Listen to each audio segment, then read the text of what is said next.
Godfrey Semou a décidé de se faire circoncire l'été dernier. On lui avait dit que l'ablation du prépuce faisait baisser les risques de contamination du sida de 60%. Au Zimbabwe, 14% des adultes ont le sida, alors pour Godfrey, c'est un moment dur à passer, mais nécessaire. C'est au moment de faire le test du sida que ça fait peur. Mais après, au stade de l'opération, ce n'est pas difficile. Ce qui fait peur, en fait, c'est de voir les autres qui vont se faire opérer. Mais finalement, quand c'est son tour, c'est la première piqûre qui fait le plus mal. Ses amis, pourtant, ne sont pas convaincus.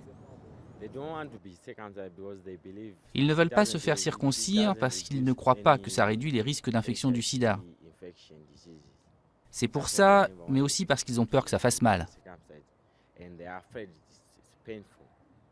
Les autorités diffusent le message en accord avec les recommandations internationales.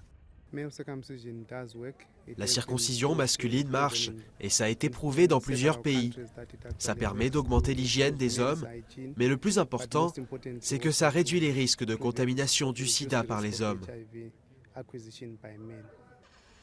Il semble que la campagne marche. Depuis le mois d'août, 40 000 hommes se sont fait circoncire.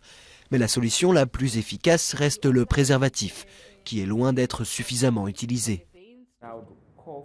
Je chercherai plutôt à changer les mentalités, plutôt que de pousser à la circoncision.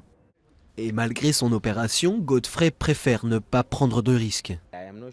Je ne suis pas sûr que ce soit sans danger, et je vais essayer de toujours porter des préservatifs. Un cas qui reste trop rare ici au Zimbabwe, dans l'un des pays d'Afrique les plus touchés par le sida.